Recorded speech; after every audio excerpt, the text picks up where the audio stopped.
Hello everyone, नमस्कार। Welcome to S के Patel S academy Indian geography Bharat की भूगोल की क्लास में मैं बी के पटेल आप लोगों का फिर से वेलकम करता हूं। भारत के भूगोल के अंतर्गत हम भारत के प्राकृतिक प्रदेशों का अध्ययन कर रहे हैं, जिसके अंतर्गत हम भारत के 3 प्राकृतिक प्रदेशों का अध्ययन जो है वो कर चुके हैं, जिसमें हम उत्तर के पर्वतीय प्रदेश, हिमालय, उत्तर भारत के मैदान और प्रायद्वीपीय पठार को पूरी तरीके से अध्ययन कर चुके हैं।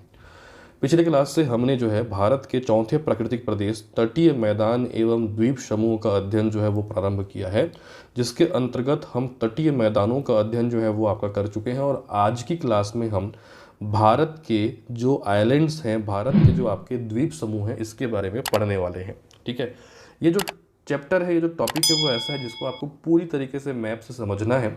और हम देखेंगे कि इस चैप्टर से आपके एग्ज़ाम में क्या क्या क्वेश्चन अभी तक पूछे जा चुके हैं, क्या क्या बेसिक जानकारी आपको याद रखनी है और यहाँ से किस प्रकार के और क्वेश्चन जो हैं वो आपका पूछे जा सकते हैं।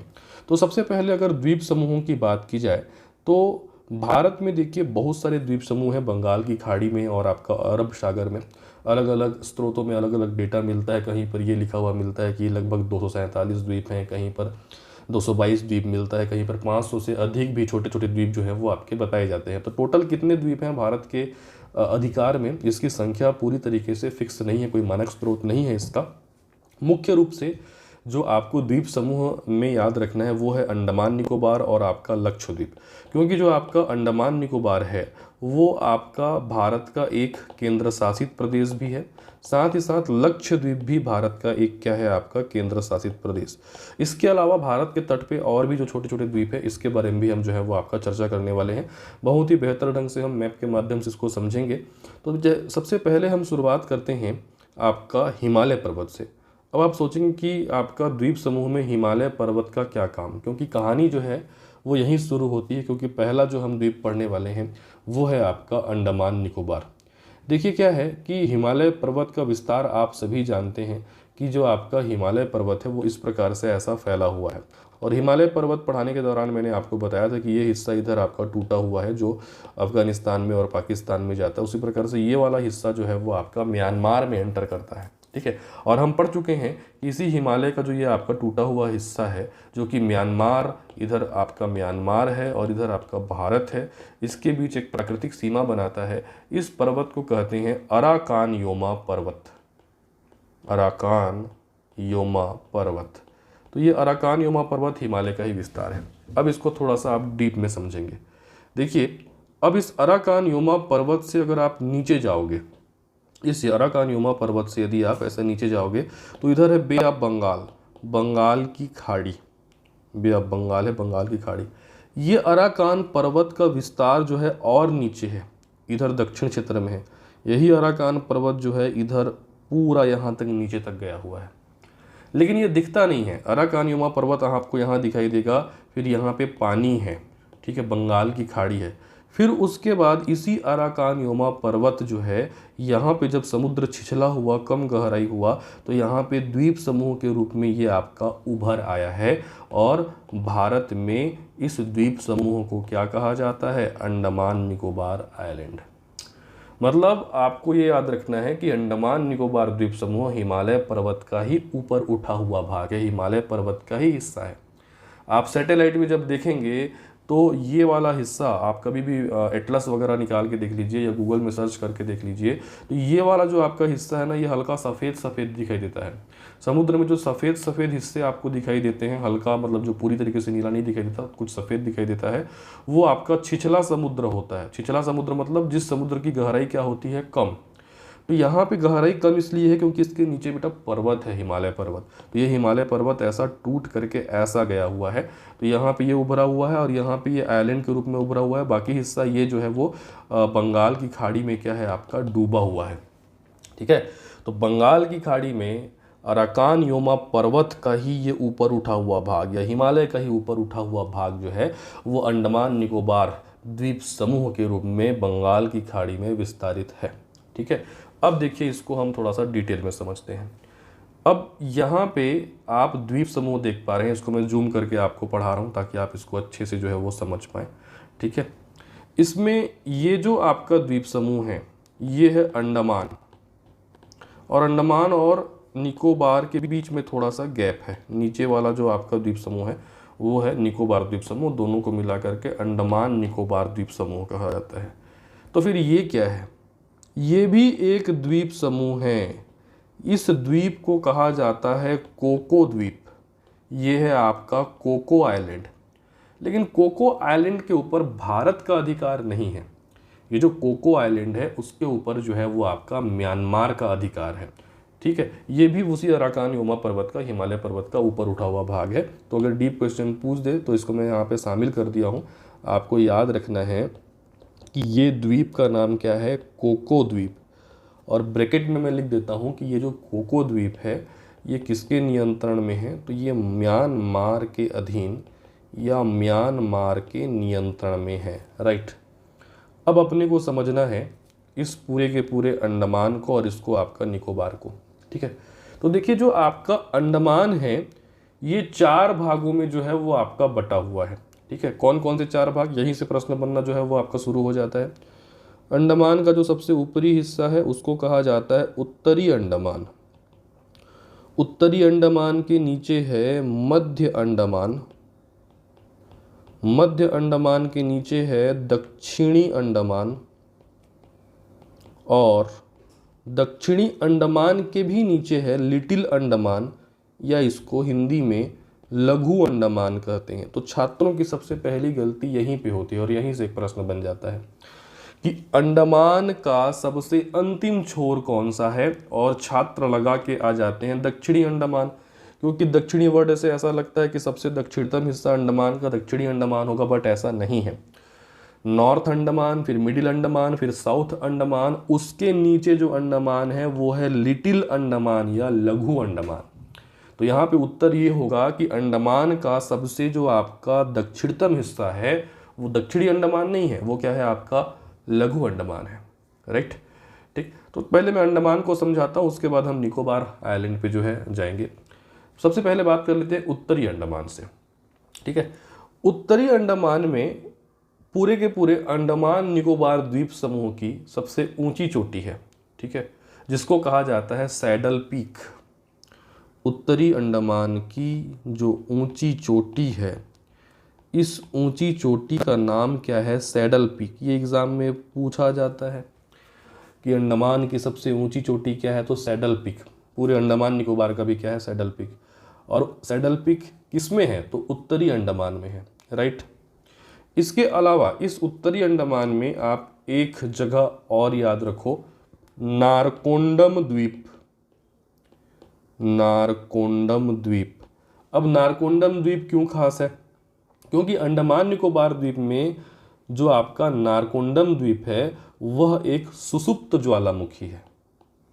सुसुप्त ज्वालामुखी। अब सुसुप्त ज्वालामुखी क्या होता है? सुसुप्त ज्वालामुखी वो होता है कि यहाँ बहुत पहले कभी जो है आपका उद्गार हुआ था, लेकिन अभी लंबे समय से उद्गार की घटना नहीं हुई है। एक होता है सक्रिय ज्वालामुखी, एक होता है सुसुप्त, और एक होता है आपका शांत। सुसुप्त को प्रसुप्त भी बोल देते हैं। तो सक्रिय मतलब जिसमें हमेशा उद्गार होते रहता है, सुसुप्त मतलब कभी कभार होता है, और शांत मतलब और कभी उद्गार उसमें नहीं होगा। तो ये सुसुप्त ज्वालामुखी है, जिसमें बहुत पहले हुआ था, भी बहुत लंबे समय से इसमें ज्वालामुखी विस्फोट की घटना नहीं हुई है। तो ये सुसुप्त ज्वालामुखी की श्रेणी में जो है वो आपका आता है। हो सकता है आगामी कभी हो जाए। तो नारकोंडम द्वीप भारत का एकमात्र सुसुप्त ज्वालामुखी है जो कि उत्तरी अंडमान में है। सैडल पीक जो कि पूरे के पूरे अंडमान निकोबार की सबसे ऊंची चोटी है, वो किस में है? उत्तरी अंडमान में है। ठीक है, अब मध्य अंडमान में क्या है? तो मध्य अंडमान का सबसे पहला चीज ये है कि इस पूरे के पूरे अंडमान ग्रुप में उत्तरी, मध्य, दक्षिणी, लघु में क्षेत्रफल की दृष्टि से सबसे बड़ा है मध्य अंडमान। क्षेत्रफल की दृष्टि से सबसे क्या है? बड़ा।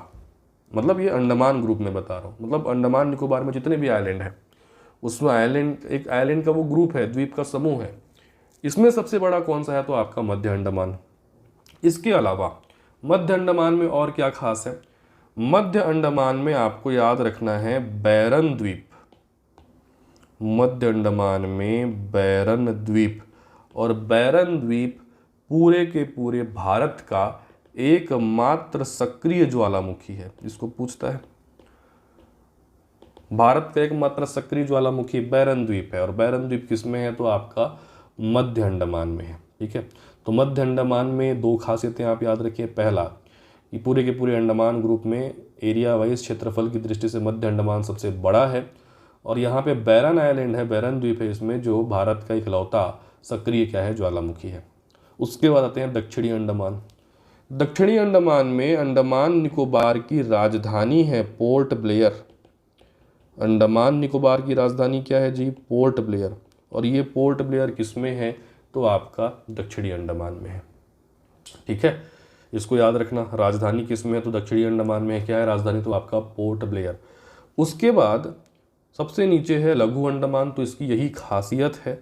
ठीक है, ये अंडमान का सबसे दक्षिणतम हिस्सा है, अंडमान का सबसे दक्षिणतम भाग या दक्षिणतम हिस्सा है, यहाँ से ये प्रश्न बनता है। ठीक है, तो अंडमान ग्रुप के बारे में इतना याद रखना है, अंडमान द्वीप समूह के बारे में। उत्तरी, मध्य, दक्षिणी, लघु। उत्तरी अंडमान में सबसे ऊंची चोटी है पूरे के पूरे अंडमान निकोबार आइलैंड की, जिसको कहा जाता है सैडल पीक। इसके अलावा उत्तरी अंडमान में नारकोंडम ज्वालामुखी है, जो कि एक सुसुप्त ज्वालामुखी है। उसके बाद जो मध्य अंडमान है वो पूरे के पूरे अंडमान निकोबार आइलैंड के द्वीप समूह में सबसे बड़ा है क्षेत्रफल की दृष्टि से, प्लस मध्य अंडमान में जो है वो आपका बैरन द्वीप है, जो कि एक सक्रिय ज्वालामुखी है। उसके नीचे दक्षिणी अंडमान, जिसमें अंडमान निकोबार की राजधानी है, जो कि है आपका पोर्ट ब्लेयर। और दक्षिणी के भी सबसे नीचे है, मतलब पूरे अंडमान में सबसे नीचे जो है वो है आपका लघु अंडमान। ठीक है, या लिटिल अंडमान उसको कहा जाता है, अंडमान का सबसे दक्षिणतम भाग। तो ये हो गया अंडमान। अब देखिए, अंडमान के नीचे ये है आपका निकोबार। अब निकोबार को भी आपको इस प्रकार से 4 भाग में याद रखना है। ठीक है, निकोबार से हालांकि ज़्यादा क्वेश्चन नहीं बनता है, अंडमान से ही पूछता है, फिर भी आप 4 हिस्से कौन कौन से याद रखो। निकोबार का सबसे जो ऊपरी हिस्सा है वो कहलाता है car Nicobar. Car Nicobar. Car Nicobar के बाद है लिटिल निकोबार, या इसको हिंदी में लघु निकोबार कहते हैं। लघु निकोबार के नीचे है आपका वृहद निकोबार, या ग्रेट निकोबार जो है कहा जाता है। इंग्लिश में क्या कह देते हैं इसको? Car Nicobar, little Nicobar, great Nicobar. तो जो कि मैं हिंदी में पढ़ा रहा हूँ इसलिए हिंदी में बात कर लेते हैं। कार निकोबार, लघु निकोबार और वृहद निकोबार। ठीक है, उसके नीचे में एक ठो और छोटा मैंने बनाया, उसको लास्ट में रिवील करेंगे वो एक्चुअल में क्या है। तो निकोबार से ज़्यादा प्रश्न नहीं बनता है। निकोबार में बस इतना याद रख लेना कि कार निकोबार, और उसके बाद लघु निकोबार, और उसके बाद क्या है आपका वृहद निकोबार नामक जो है यहाँ पे 3 जो है वो द्वीप हैं।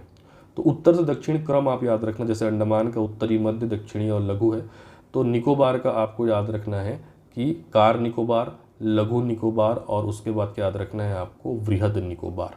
ठीक है, अब देखिए क्या है, थोड़ा सा भारत के परिप्रेक्ष्य में आते हैं। जो हमारे इंडियन ज्योग्राफी की सबसे शुरुआती क्लासेस थे, उसमें मैंने आपको भारत की भौगोलिक स्थिति जो है वो आपका बताई थी कि भारत जो है इस प्रकार 8 अंश 4 मिनट उत्तरी अक्षांश से 37 अंश 6 मिनट उत्तरी अक्षांश, 8 4 से 37 6, उसी प्रकार से 68 अंश 7 मिनट पूर्वी देशांतर से 97 अंश 25 मिनट पूर्वी देशांतर के बीच स्थित है। ठीक है, ये शुरुआती क्लास में आपको भौगोलिक स्थिति मैंने समझाया कि कैसे इसको मेज़र करते हैं। ठीक है, अब इसमें देखेंगे तो आप ये देख सकते हैं कि नीचे कहीं भूमध्य रेखा होगा 0 डिग्री। 0 डिग्री से 1 2 3 4 5 डिग्री करते हुए अगर हम 8 डिग्री पे आते हैं ना, 8 डिग्री 8 अंश 4 मतलब मोटा मोटा 8 डिग्री मानिए, तब भारत का ये कन्याकुमारी टच होता है, भारत का मुख्य भूमि। लेकिन मैंने उसको पढ़ाने के दौरान ये बताया था कि ये जो आपका निकोबार आइलैंड है वो इस कन्याकुमारी से भी नीचे चला जाता है। तो अगर इन दोनों की तुलना करें तो ये वाला जो आपका अक्षांश है वो 8 अंश 4 मिनट उत्तरी अक्षांश है, मतलब सभी अक्षांश उत्तरी अक्षांश है, 8 अंश 4 है। भारत में गुजरने वाले सभी अक्षांश क्या है? उत्तरी, चाहे उत्तर से गुजरे चाहे दक्षिण से गुजरे, क्योंकि भारत पूरी तरीके से उत्तरी गोलार्ध में है, तो सभी अक्षांश यहाँ पे उत्तरी अक्षांश ही गुजरती हैं। तो कन्याकुमारी या भारत की मुख्य भूमि का जो आपका अंतिम सिरा है वहाँ पे है 8 अंश 4 मिनट, जबकि इधर जो आपका वृहद निकोबार है यहाँ पे और नीचे चला जाता है, ये है 6 अंश 4 मिनट, मतलब मोटा मोटा 2 डिग्री का जो है गैप है। ठीक है, मतलब भारत की मुख्य भूमि से ये आइलैंड की मुख्य भूमि 2 डिग्री और नीचे है। इसीलिए भारत का ये सुदूर दक्षिणतम बिंदु कहलाएगा। मुख्य भूमि का दक्षिणतम बिंदु तो ये है, ये मुख्य भूमि का दक्षिणतम बिंदु है, जिसको कन्याकुमारी, कैप कामोरिन या कुमारी अंतरीप के नाम से जाना जाता है। जबकि भारत का सुदूर दक्षिणी बिंदु इस वृहद निकोबार पे है, यहाँ पे है, ठीक है। इस वृहद निकोबार पे ये सुदूर दक्षिणी बिंदु है, जिसको इंदिरा पॉइंट कहते हैं।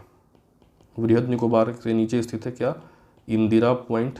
इंदिरा पॉइंट को ही पिग्मेलियन पॉइंट कहा जाता है, पिग्मेलियन पॉइंट कहा जाता है, ठीक है। तो ये जो आपका लोकेशन है, ये वाला लोकेशन, ये है 6 अंश 4 मिनट। जबकि यहाँ पे भारत के पास जो लोकेशन है, ये वाला, ये है 8 अंश 4 मिनट, जो कन्याकुमारी है, ठीक है।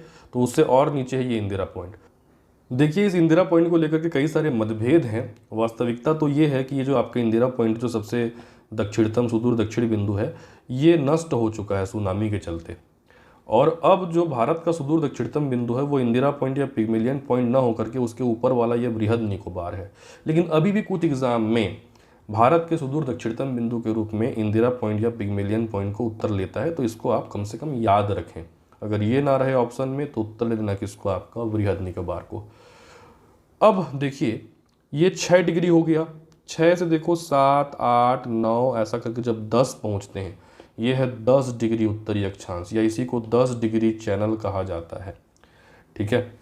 और ये 10 डिग्री चैनल इस अंडमान को पृथक करता है किससे, निकोबार से। तो अगला क्वेश्चन ये बनता है कि अंडमान और निकोबार कितने डिग्री चैनल से अलग होते हैं। तो 10 डिग्री चैनल से, 10 डिग्री चैनल से, या उसको 10 डिग्री उत्तरी अक्षांश भी आप कह सकते हो। तो 10 डिग्री चैनल है किसके किसके बीच, अंडमान निकोबार के बीच। ज़्यादा डिटेल में पूछता है तो 10 डिग्री चैनल किसके किसके बीच है, 10 डिग्री चैनल लघु अंडमान और कार निकोबार के बीच है। ऑल ओवर देखोगे तो अंडमान और निकोबार के बीच 10 डिग्री चैनल है। लेकिन डीप में पूछता है तो ये पूछ देता है कि 10 डिग्री चैनल किसके किसके बीच है। ऑप्शन में रहता है किसके किसके बीच है, इस लिटिल निकोबार और कार निकोबार के बीच। तो इतनी बातें आपको अंडमान निकोबार आइलैंड के रूप में बारे में जो है याद रखनी है। अब हम जो है वो आपका आगे बढ़ते हैं और अरब सागर में स्थित दूसरे द्वीप की ओर चलते हैं। इधर देखिए, अरब सागर में स्थित जो हमारा द्वीप है वो है आपका लक्षद्वीप, ठीक है।